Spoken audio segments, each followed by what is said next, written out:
भाइयों और दोस्तों, अरबी ज़बान सीखने का जो हमने कोर्स शुरू किया था, ये जो आज मैं किताब आपके सामने लेकर बैठा हूँ, ये भी उसी कोर्स की एक कड़ी है। अरबी ज़बान सीखने के लिए जितना ज़रूरी हमारे लिए अल्फाज व मानी को याद करना है, उतना ही ज़रूरी हमारे लिए अरबी ज़बान के ग्रामर को समझना है। और अरबी ज़बान का ये जो ग्रामर है, ये दो हिस्सों में फैला हुआ है। एक को कहते हैं इल्म नहव, और दूसरे को कहते हैं इल्म सर्फ। तो अरबी ज़बान का ये ग्रामर जो है, ये दो हिस्सों में इसी तरह फैला हुआ है, जिनमें से कुछ को, एक हिस्से को इल्म नहव कहा जाता है और दूसरे हिस्से को इल्म सर्फ कहा जाता है। और हमारी जो कोशिश रहेगी वो यही होगी कि हम उस किताब के साथ साथ, जो किताब चल रही है दुरूसुल अशिया, उसके साथ साथ हम ग्रामर भी थोड़ा थोड़ा सीखते चलें। किताब है वो दुरूसुल अशिया से आपको मिलेगा अल्फाज और मानी का ज़ख़ीरा, और इल्म सर्फ से आपको मिलेगा वर्ब यानी फ़ेल को बनाने का तरीक़ा, और इल्म नहव से आपको बहुत सारे अल्फाज जब आपकी बात के अंदर आ जाते हैं, उनको आपस में जोड़ने का और मिलाने का तरीक़ा मालूम होगा। तो ये काम इल्म नहव का होता है। तो इसीलिए मैं आपके सामने ये तमरीनुस सर्फ नाम की एक किताब लेकर हाजिर हुआ हूँ, जिसका मकसद सिर्फ़ और सिर्फ यही है कि आपको जहाँ अरबी ज़बान का ज़ख़ीरा भी मैसर होगा, वहीं साथ के साथ आपको ग्रामर का भी थोड़ा थोड़ा हिस्सा हम समझाते हुए चलेंगे, और ये लाजमी है।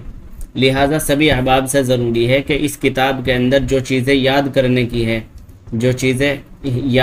की है उनको याद करें। मैं उस पर बाकायदा निशान लगाऊंगा कि ये चीज़ें आपको याद करने की है, और मैं आपसे कहूँगा कि ये चीज़ आपको रटने की है। जो चीज़ें रटने की होगी आपको वो रटनी होगी, उसी से ही आपको अरबी ज़बान में मजबूती मिलेगी। और रटने की चीज़ इतनी मुश्किल नहीं होगी, हद की हद आपको मुझे इस रटने वाली चीज़ में कितने मिनट देने, केवल 15 मिनट। केवल 15 मिनट में आप उस रटने वाली चीज़ को याद कर लोगे, ये मेरा वादा है।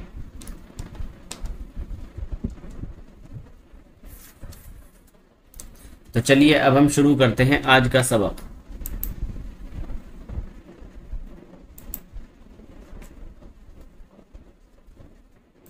यहाँ से हमारी किताब एक प्रकार से ये मान लीजिए कि शुरू हो रही है।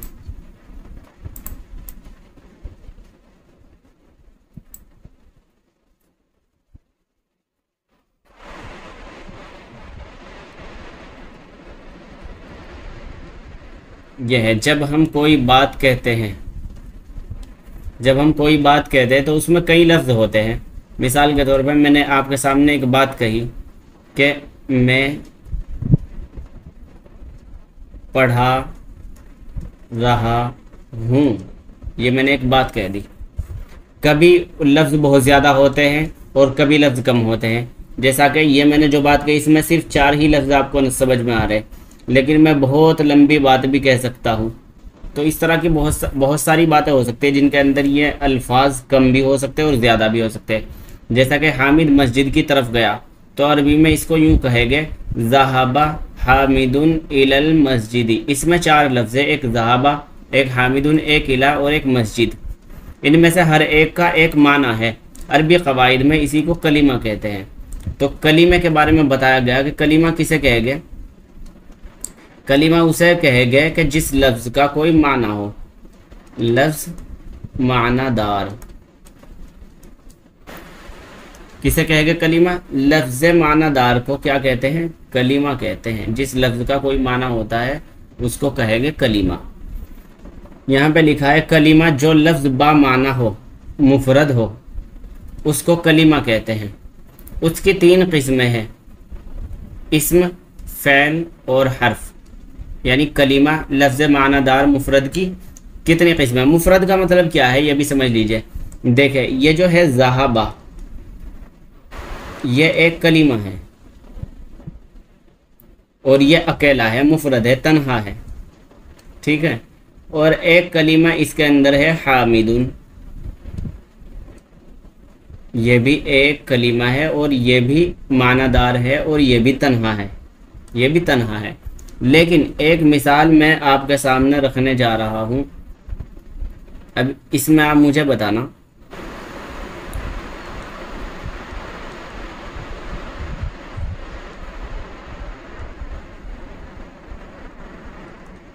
ज़हाबा हामिदुन,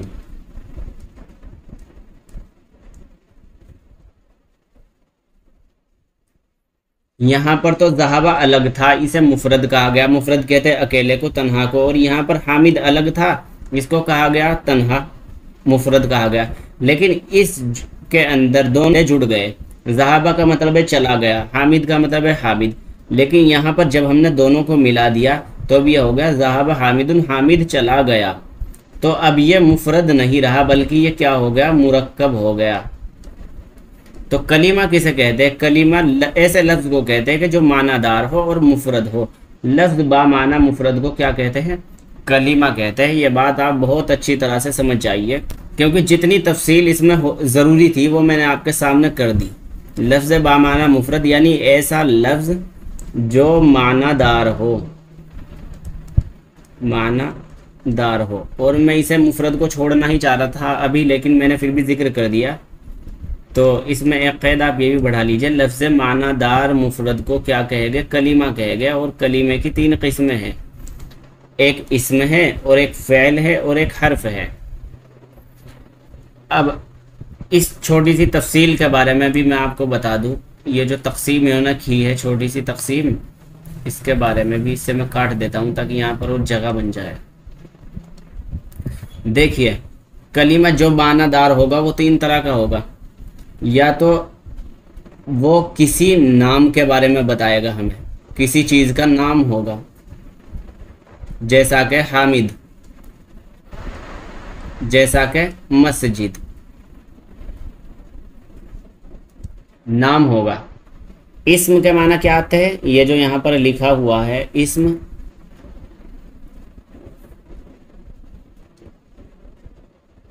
ये जो इस्म है यहाँ पर, इसके माना क्या होते हैं जी?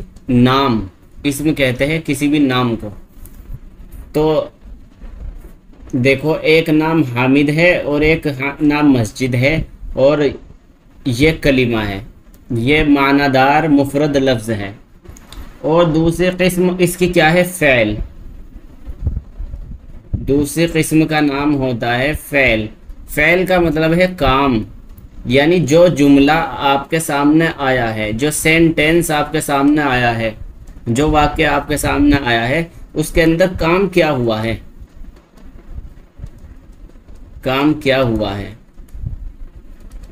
अब आप ये बताइए कि यह है ज़हाब हामिदुन इलल मस्जिदी, हामिद मस्जिद गया, हामिद मस्जिद की जानिब गया।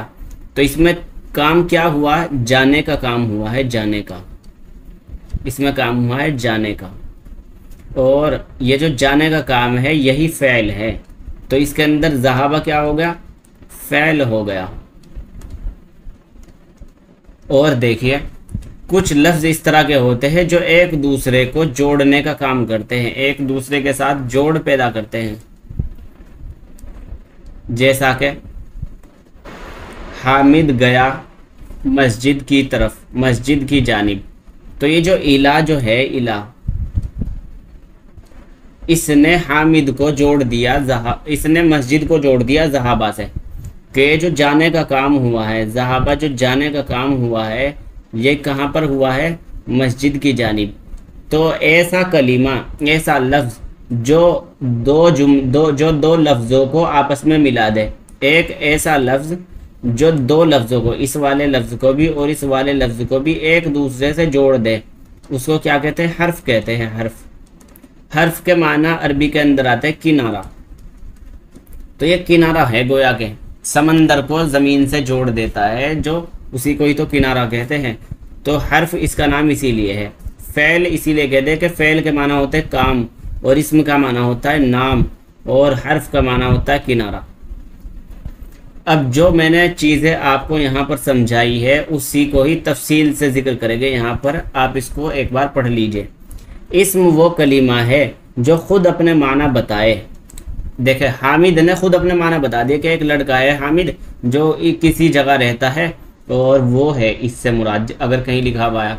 मस्जिद, कहीं लफ्ज़ मस्जिद आया तो आप खुद समझ जाएंगे कि मस्जिद अल्लाह के घर को कहते हैं जहाँ लोग नमाज पढ़ते हैं। जो खुद अपने माना बताए और अपना माना बताने में दूसरे कलीमे का मोहताज ना हो, अपने माना बताने में दूसरे कलीमे का मोहताज ना हो। और 3 ज़माने कितने होते हैं? 3 होते हैं। एक माजी होता है, एक ज़माना है माजी जिसे कहते हैं पास्ट, गुजरा हुआ ज़माना। एक ज़माना है मौजूद जिसे कहते हैं हाल, इसे कहते हैं अंग्रेज़ी में प्रेजेंट। और एक ज़माना होता है जनाब मुस्तकबिल, यानी फ्यूचर, आने वाला। तो ज़माने कितने हैं? ज़माने हैं 3। तो एक शर्त तो यह है कि वो खुद अपने माना बताए। इसमें किसे कहेंगे? वो कलीमा है जो खुद अपने माना बता दे और अपने माना बताने में किसी दूसरे कलीमे का मोहताज ना हो। और तीनों ज़मानों में से कोई ज़माना इसके अंदर नहीं पाया गया। और तीनों ज़मानों माजी, हाल, मुस्तकबिल में से कोई ज़माना उसके अंदर ना पाया जाए तो उसको इस्म कहते हैं। यह ज़माने का खेल क्या है ये भी ज़रा आप समझ लीजिए अच्छी तरीके से।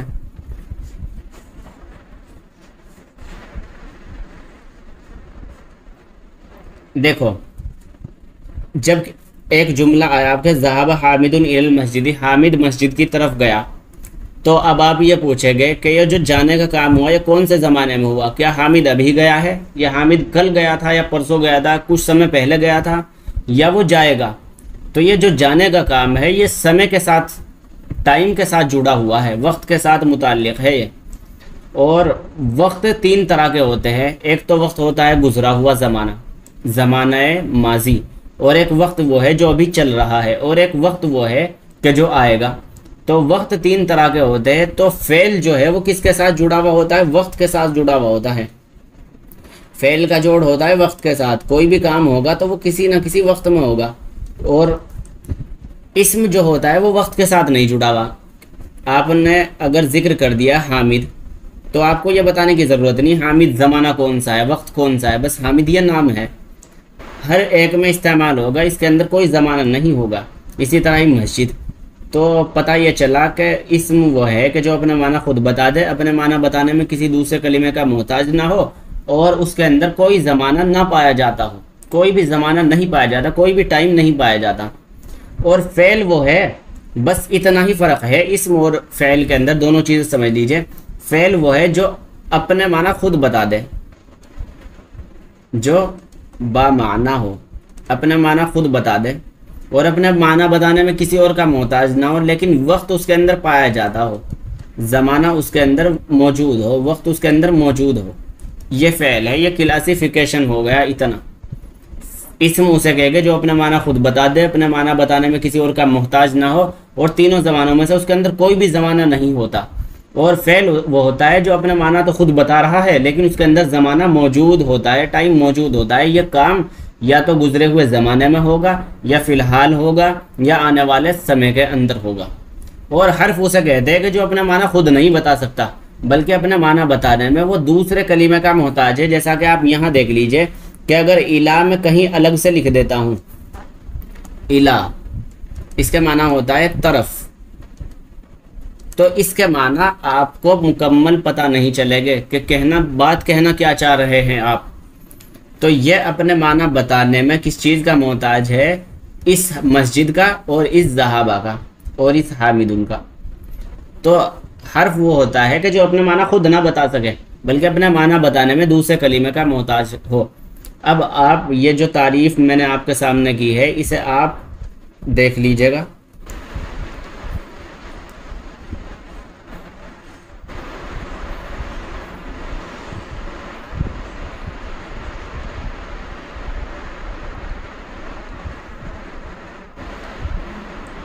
कलीमा, जो लफ्ज़ बामाना मुफरद हो उसको कलीमा कहते हैं। उसकी 3 किस्में, इस्म, फ़ेल, हर्फ। इस्म वो कलीमा है जो खुद अपने माना बताए और अपने माना बताने में किसी दूसरे कलीमे का मोहताज ना हो, और तीनों ज़मानों, और तीन ज़माने यह है माजी, हाल, मुस्तकबिल, तीनों ज़मानों में से कोई ज़माना उसके अंदर ना पाया जाता हो। और तीन ज़माने में से कोई ज़माना उसमें ना पाया जाए, जैसे कलमुन, कलमुन के माना कलम, हामिदुन के माना हामिद, मस्जिदुन के माना मस्जिद, अना के माना मैं, इसके अंदर कोई ज़माना नहीं है। फ़ेल वो कलीमा है जिससे किसी काम का करना या होना समझा जाए, खुद ही अपना माना बता देगा और माना में क्या होगा, किसी काम का करना या किसी काम का होना समझा जाए, और तीनों ज़मानों में से कोई ज़माना उसमें पाया जाए, जैसे फ़ाला उसने किया, तो इससे पता चल रहा कि उसने किसी टाइम पुराने ज़माने में किसी भी वक्त काम किया है।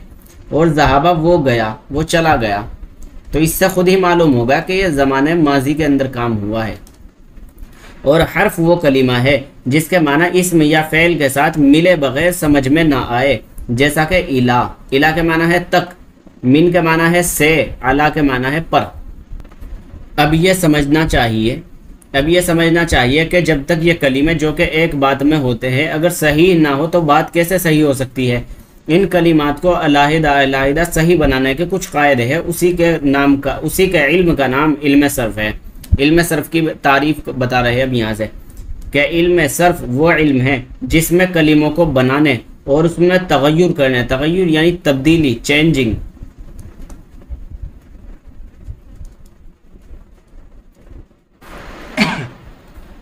और उसमें तगय्युर करने का तरीक़ा बयान किया जाए। इस इल्म को सीखने का फ़ायदा यह है कि हम सही तौर से कलिमात का तलफ़्फ़ुज़ कर सकते हैं। चेंजिंग किस तरह से होगी, मान लीजिए एक लफ्ज़ है ज़हाबा, इसका मतलब है कि वो एक आदमी चला गया, लेकिन अगर हम इसमें थोड़ी सी तब्दीली कर दे और हम यहाँ पर अब लिख दे ज़हाबा, अलिफ बढ़ा दिया, तो इसका मतलब यह है कि वो दो आदमी चले गए, इसका मतलब था एक आदमी चला गया। तो ये तब्दीली आपको कैसे करनी, किस तरह से करनी, ये आपको बताएगा इल्म सर्फ। तो इल्म सर्फ हमें क्या चीज़ सिखाएगा, कलीमों को बनाना, लफ्ज़ों को बनाना और उसमें तब्दीली करने का जो कायदा है, किस तरीके से आपको तब्दीली करनी है, ये बताएगा आपको इल्म सर्फ। आगे कह रहे चूँकि फ़ेल में कसरत से तगय्युरात होते हैं, फ़ेल में सबसे ज़्यादा तब्दीली होती है। कितनी ज़्यादा तब्दीली होती है, एक फ़ेल एक गर्दान में 14 मरतबा बदला जाता है। एक फ़ेल को हम 14 मरतबा बदल सकते हैं एक गर्दान में, और एक फ़ेल की हम अलग अलग तरह से कई टेबल बना सकते हैं। गर्दान कहते हैं टेबल को, गर्दान कहते हैं असल में फेरने को, बार बार एक लफ्ज़ को कभी इस तरह से बोल दिया, कभी उस तरह से बोल दिया, तो इस चीज़ को गर्दान बोलते हैं। चूँकि फ़ेल में कसरत से तगय्युरात होते हैं, इसलिए हम पहले इसी को बयान करते हैं।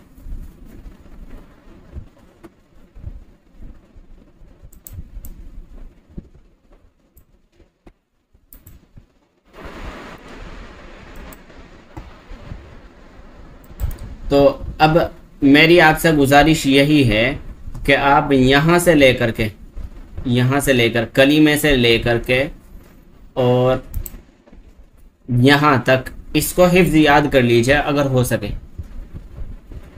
ये सारी चीज़ें बहुत ही ज़्यादा इम्पोर्टेंट है और इसके बगैर चारा नहीं है। तो मेरी आपसे यही गुजारिश है